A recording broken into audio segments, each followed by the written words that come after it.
नमस्कार सर्वांना, श्री स्वामी समर्थ. तुमचं सर्वांचं आपल्या चॅनलमध्ये खूप खूप मनापासून स्वागत आहे. आजचा दिवस तुम्हाला खूप छान आनंदाचा जाऊ दे ही स्वामींच्या चरणी प्रार्थना करते आणि आजच्या व्हिडिओला सुरुवात करते. तर बघा, आजच्या व्हिडिओमध्ये आपण खूप सुंदर अशी माहिती बघणार आहोत. बघा, आपल्या आयुष्यामध्ये अनेक आपण निर्णय घेत असतो. बरेच महत्त्वाचे निर्णय आपल्याला घ्यावे लागतात. आपल्या लग्नाबद्दल, नोकरीबद्दल, मुलाबाळांबद्दल किंवा बरेच असे अनेक निर्णय असतात. आपल्या घराबद्दल काही असे निर्णय आपण घेतो की कधी कधी ते निर्णय चुकतात आणि त्याचा फटका आपल्याला बसतो किंवा त्याचं नुकसान आपल्याला सोसावं लागतं. कधी कधी आपले निर्णय बरोबर देखील येतात.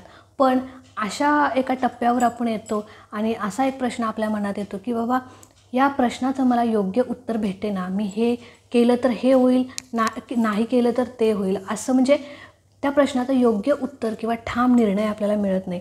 मग एखाद्या वेळेस आपल्या मनात विचार येतो की आपण एखाद्याला विचारतो की बाबा मी हे करणार आहे, करू का? तर बघा, प्रत्येक लोक, तुमचे नातलग असतील, मित्र असतील, प्रत्येकजण आपल्याला वेगवेगळं उत्तर देत असतो किंवा त्याचा सल्ला देत असतो. मग त्या निर्णयाबद्दल आपण प्रत्येकाला विचारत बसतो, मी हे करणार आहे, करू का? ते करणार आहे, करू का?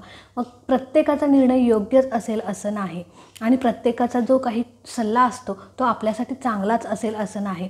आणि त्या सगळ्यांच्या सल्ल्यानुसार जर आपण वागलो तर कधी कधी आपले निर्णय योग्य देखील येतात, कधी कधी चुकतात देखील.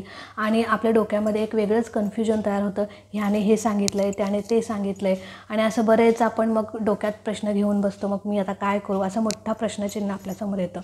तर तुमच्या प्रश्नाचं उत्तर बघा, जे काही तुम्हाला उत्तर मिळणार आहे ना, त्याचं नुकसान असेल, फायदा असेल, ते तुम्हाला सोसावं लागणार आहे, इतर कोणीही सोसणार नाही.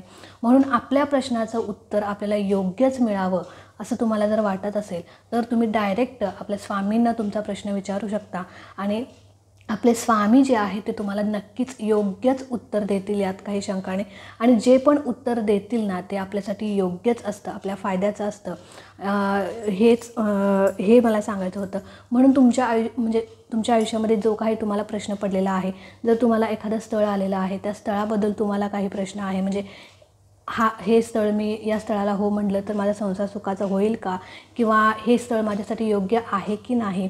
जर एखादं तुम्ही घर घेणार असाल, घराबद्दल तुम्ही निर्णय घेताय की तुम्हाला ते घर खूप आवडलेलं आहे, पण कुठेतरी जरी आपलं सगळं ठरलेलं असतं, कुठून तरी एखादा माणूस येतो आणि म्हणतो कशाला ते घर घ्यायला लागलायस वगैरे, असं कोणीतरी येतं आणि मध्येच बोलतं.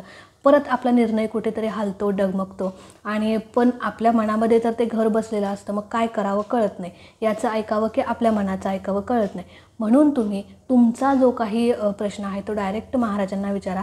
महाराज नक्कीच तुम्हाला त्याचं योग्य उत्तर देतील. आता प्रश्न काय, बरेच प्रश्न असतात आपल्याला. कुणाला नोकरीसंबंधी असतो, कुणाला विवाहासंबंधी, कुणाला घरासंबंधी काही असतं, कुणाला बाळासंबंधी काही असतं, कुणाला मुलांच्या करिअरचं असतं की मुलाला या फील्डमध्ये मी पाठवू का, हा करिअर ऑप्शन त्याच्यासाठी योग्य आहे का, पुढे त्याची प्रगती होईल का, असे बरेच वेगवेगळे प्रश्न, असंख्य प्रश्न आपले असतात. तर तुमचा जो पण प्रश्न आहे तो तुम्ही महाराजांना विचारा, नक्कीच त्याचं महाराज उत्तर देतात. आणि हे मी स्वतः करते. जो पण मला प्रश्न पडतो आणि त्या प्रश्नाचं जर मला उत्तर मिळत नसेल तर मी नक्कीच तो प्रश्न जो आहे तो महाराजांना विचारते आणि महाराज जे मला उत्तर देतील त्यावर मी ठाम असते. हे बघा, मी परत एकदा सांगते, तुम्ही जर तुमचा महाराजांच्यावर विश्वास पाहिजे. ही गोष्ट करत असताना महाराजांच्याबद्दल अढळ विश्वास तुमच्यावर पाहिजे. महाराज जे पण उत्तर देतील तेच तुम्हाला मान्य करावं लागेल.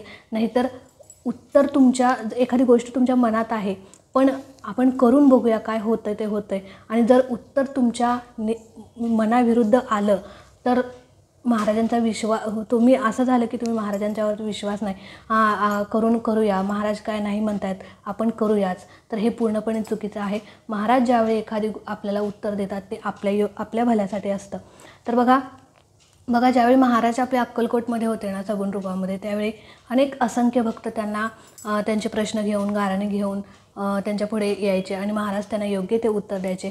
पण आजच्या काळामध्ये महाराज आपल्यात नाहीत, पण अवतीभोवती आपल्या महाराज अजूनही आहेत, आपल्यात आहेत, त्यांचा वास आपल्यामध्ये आहे.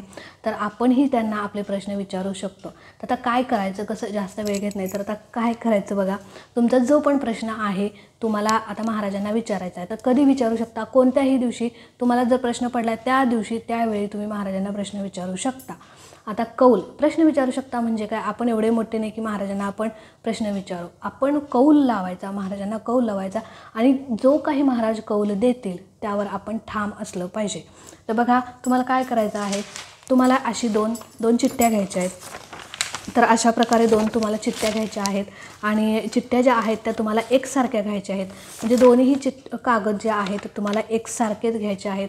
एक छोटा एक मोठा असं घ्यायचं नाही. दोन्हीही चिठ्ठ्या ज्या आहेत ते तुम्हाला एकसारख्या घ्यायच्या आहेत.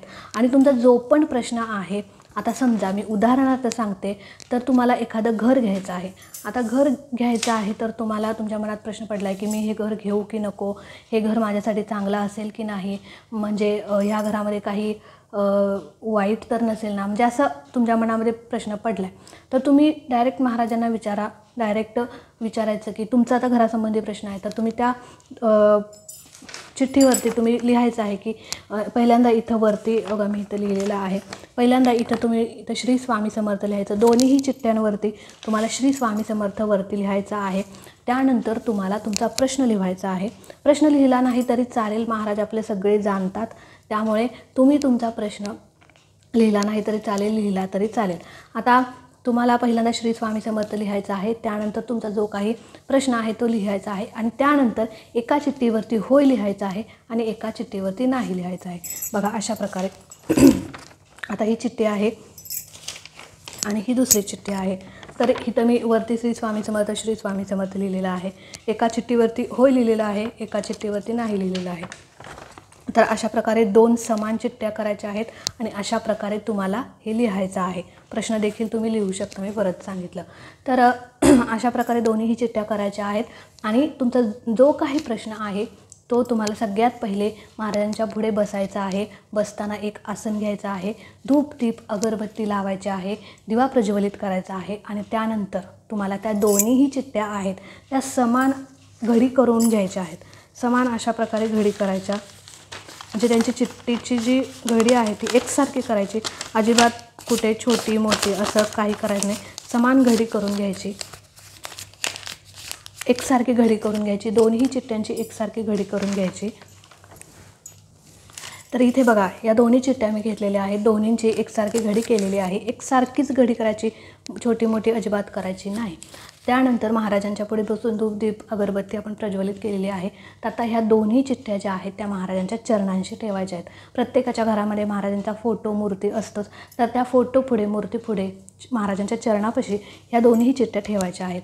आणि तुमचा जो काही प्रश्न आहे तो महाराजांना बोलायचा आहे, महाराजांना सांगायचा आहे की मी या प्रश्नावरती ठाम निर्णय घेऊ शकत नाही आहे आणि मला कळत नाही की या प्रश्नावर काय मी म्हणजे पुढं जाऊन हा जर मी निर्णय घेतला तर तो माझ्यासाठी योग्य होईल का, किंवा तुम्ही याचं मला योग्य मार्गदर्शन करा, जो काही निर्णय येईल त्यावर मी ठाम असेन, असं महाराजांना बोलायचं आहे. तुम्ही याच्यावरती मला योग्य ते मार्गदर्शन करा, योग्य रस्ता दाखवा आणि मला योग्य तो निर्णय द्या, असं महाराजांना तुम्हाला सांगायचं आहे. आणि ह्या चिठ्ठ्या दोन्ही ज्या आहेत त्या महाराजांच्या चरणांशी ठेवायच्या आहेत.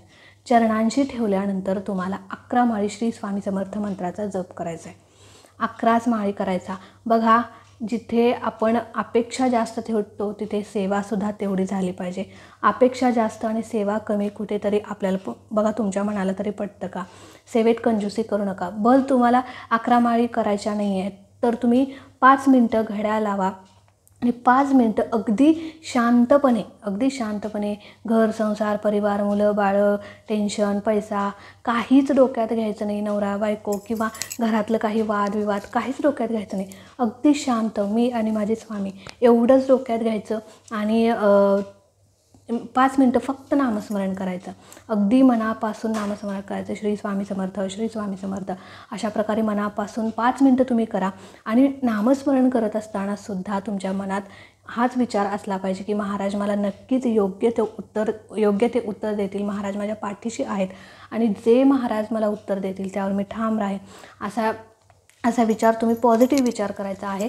आणि 5 मिनटं नामस्मरण करून झाल्यानंतर त्या चिठ्ठ्या थोडा वेळ तिथं महाराजांच्या पाशी ठेवायच्या आहेत आणि त्यानंतर तुम्हाला त्या चिठ्ठ्या हातामध्ये घ्यायच्या आहेत. आता चिठ्ठ्या हातामध्ये घेऊन अशा प्रकारे घोळायच्या आहेत किंवा नाही घोळ्या तर चालतील, पण घोळायच्या आहेत आणि त्यातली एक चिठ्ठी तुम्हाला उचलायची आहे.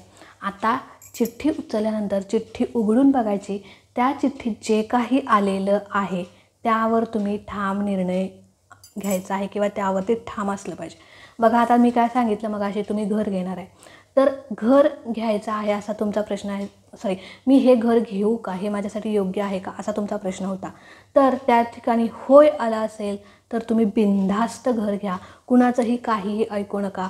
बऱ्याच लोकांनी आपल्या मनात प्रश्न मनात भरवलेला असतं की कशाला ते घ्यायला आहेस, ते काही चांगलं आहे का वगैरे असं. पण जर त्या चिठ्ठीमध्ये होय असं आले असेल तर कुणावरही विश्वास ठेवू नका, फक्त आपल्या महाराजांच्यावर विश्वास ठेवा आणि बिनधास्त तुम्ही ते घर घ्या. पण जर त्या चिठ्ठीमध्ये नाही आलं असेल आणि जर तुमच्या मनामध्ये ते घर भरलं असेल किंवा ते घर इतकं आवडले पण महाराज नाही म्हणतायत ना, तर तिथेच विषय थांबवायचा. अजिबात पुढे एक पाऊल पण टाकायचं नाही. घराचा विषय तिथे स्टॉप करायचा, म्हणजे त्या घराचा विषय तिथे स्टॉप करायचा. जिथे महाराजांची परवानगी नाही तिथे आपण एक पाऊलही पुढे ठेवायचं नाही. तर अशा प्रकारे तुम्हाला महाराजांच्या निर्णयावर ठाम असलं पाहिजे. तर अशा प्रकारे तुम्ही तुमच्या मनातले प्रश्न महाराजांना विचारू शकता, आणि त्या प्रश्नाचं उत्तर खरंच सांगते, महाराजांना स्मरून सांगते की नक्कीच योग्य तेच महाराज आपल्याला उत्तर देतात. बघा, जे उत्तर आलेलं आहे ती महाराजांची कृपा आहे असं समजा, आणि त्या म्हणजे त्या निर्णयासोबत, महाराजांच्या निर्णयासोबत पुढे जा. बघा, तुमचं चांगलंच होणार आहे, यात काही शंका नाही. तर आजच्या व्हिडिओमध्ये मला एवढंच सांगायचं होतं. आणि जर तुम्हाला तुमच्या घरामध्ये एखादा लहान मुलगा असेल, मुलगी असेल, तर त्यांना बघा, लहान मुलंही निरागस असतात आणि आपण या चिठ्ठ्या केलेल्या आहेत, थोडंफार आपल्याला यातलं काहीतरी माहीत असतं, कुठेतरी आपण पण डळमळतो. त्या लहान मुलाला बोलवायचं आणि लहान मुलाला देखील तुम्ही यातली एखादी चिठ्ठी उचलायला लावू शकता. त्याचबरोबर तुम्ही स्वामींच्या केंद्रात, मठात जाऊन सुद्धा तुम्ही हा प्रश्न जो आहे किंवा स्वामींना कौल जो आहे तो लावू शकता. तिथे सुद्धा एखादी लहान मुलगी, मुलगा असतो, त्यांना चिठ्ठी उचलायला लावू शकता. तर असं केलं तरी चालेल. तर अशा प्रकारे तुम्ही तुमच्या मनातील जो काही प्रश्न आहे, तुमच्या लग्नाचा, नोकरीचा, मुलाबाळांच्या करिअरचा, किंवा आणि काही वैवाहिक समस्या असतील, कोर्ट कचेरी असेल, किंवा करिअर संबंधी, इंटरव्ह्यू संबंधी, काही पण असू दे, महाराजांना विचारा आणि महाराजांच्या निर्णयासोबत तुम्ही जा. तुमचं आयुष्य खूप सुंदर होईल. येणारं आयुष्य कधीही त्या निर्णयामध्ये कधीही तुमचं नुकसान होणार नाही, यात काही शंका नाही. म्हणून अशा प्रकारे जर तुम्हाला एखादा प्रश्न पडला असेल आणि त्याचं योग्य उत्तर तुम्हाला भेटत नसेल तर नक्कीच महाराजांच्यापाशी असा कौल लावा. तर आजचा व्हिडिओ इथेच एंड करते. आवडला असेल तर नक्कीच लाईक करा, शेअर करा. चॅनलवरती आपलं नवीन असाल तर चॅनलला सबस्क्राईब नक्की करा. भेटूया अशाच एका नवीन व्हिडिओसोबत, नवीन सेवेसोबत. तोपर्यंत खुश राहा, आनंदी राहा आणि सगळ्यात महत्त्वाचं, स्वामींची सेवा करत राहा. श्री स्वामी समर्थ.